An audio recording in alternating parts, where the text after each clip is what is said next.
And to Long Island we go, where Nassau County is leading the state in really getting people vaccinated. We've talked about that. Well, this morning we're speaking with County Executive Laura Curran on that and other major issues, including Asian hate crimes, the Cuomo scandal, plus LIRR train service, which I know a lot of you are concerned about. So please welcome back to the PIX11 Morning News, County Executive Laura Curran. Good to see you again.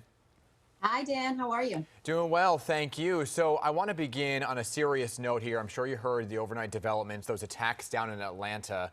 8 people killed in what's believed to be just a crime against Asians. Now, what is your reaction overall, first and foremost, to this, and what is the county doing to combat crimes against Asians?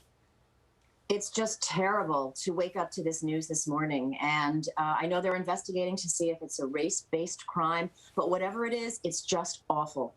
We actually had a rally on our front steps at our county seat here in Nassau County on Sunday, a rally against crimes, hate crimes against Asians. You know, we've been lucky so far here in Nassau County. We haven't seen much. But we want to make sure that they're all getting reported, that people feel empowered to come forward if they're subject to harassment, to hate crimes, that they call 911 and we will investigate fully. We've all been watching these images, you know, in the city and out in California, and we want our Asian community here in Nassau County, which is growing by the month. We want to reassure them that they're not only respected, but they're also protected. Any preemptive measures in terms of Nassau County Police being stepped up in specific areas?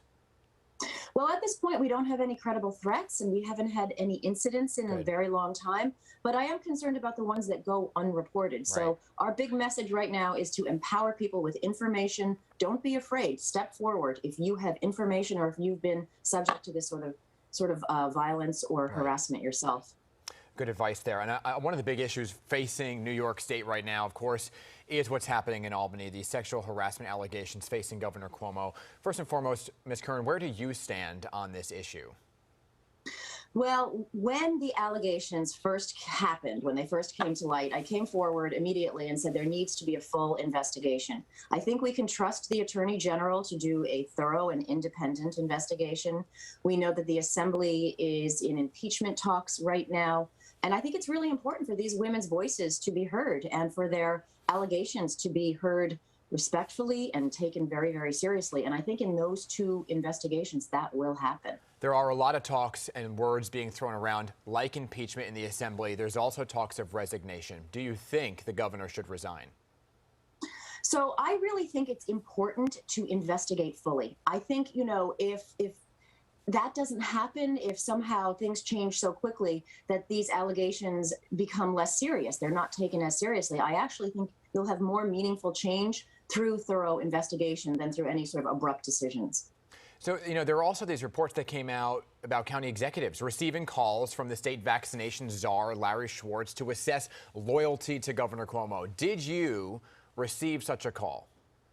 So I've been speaking with Larry Schwartz about vaccination, obviously, for the past several months, including last week when I think I was on that same call list.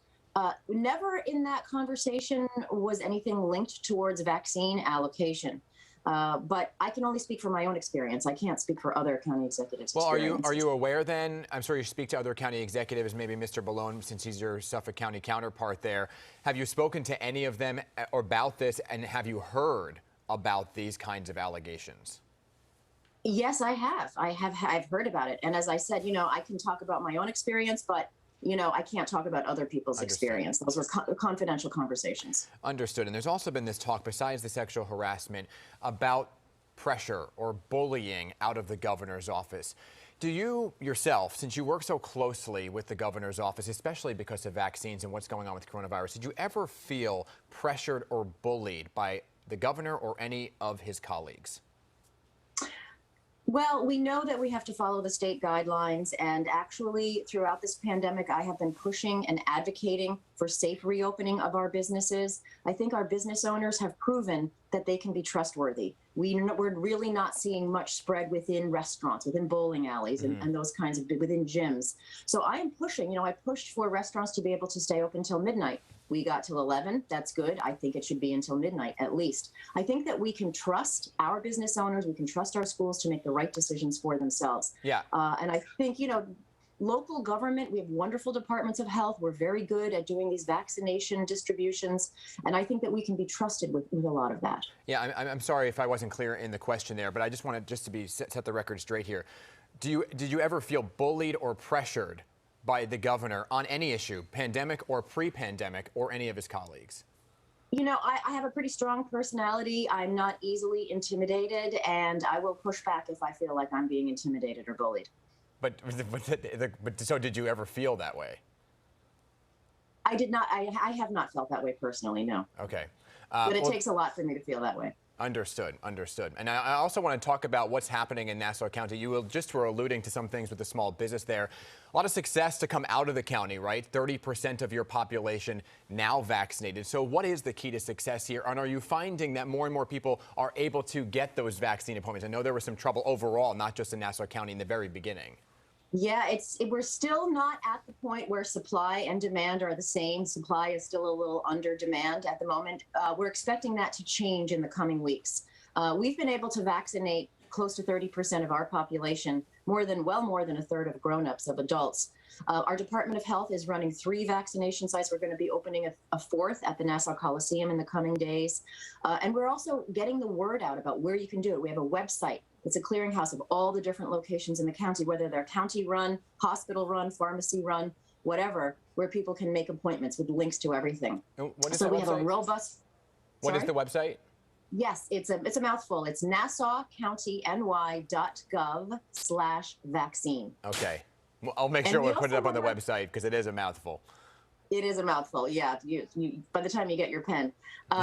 We also have pre-registration for people who want to pre-register for vaccines, and that's been going very well. We rolled that out a couple of weeks ago. Very good. And also, because the LIRR, it's much like the MTA here in New York City with the subway service, it's a lifeline for those in Nassau and Suffolk counties. You came out strongly against recent service cuts to LIRR. What is the latest with the situation here? So they have reversed the cuts, but it's not going to happen until the end of the month. I'm asking if they can actually move the restoration earlier. We've seen those images of people crammed into the trains. We want people to feel confident to take the trains. We want to get this economy moving again. And literally, we have to get people moving again. We want them to feel safe to take the train. We want to get people commuting again. We need to get back to normal. Service cuts, when they got $14 billion from the federal government in stimulus, was exactly the wrong move. Understood. Laura Curran, thank you very much. There was a lot to get to. We covered it all this morning. Are you Irish? Are you celebrating St. Patrick's Day? I'm wearing green. Yeah, 100%. I'm not 100% Irish, but I'm more than 50%. So Everybody is a little bit Irish today, right? And I like your tie today. Thank you very much. It's in honor of St. Patrick's Day. County Executive Laura Curran, always a pleasure. Thank you very much. Thank you. Bye-bye.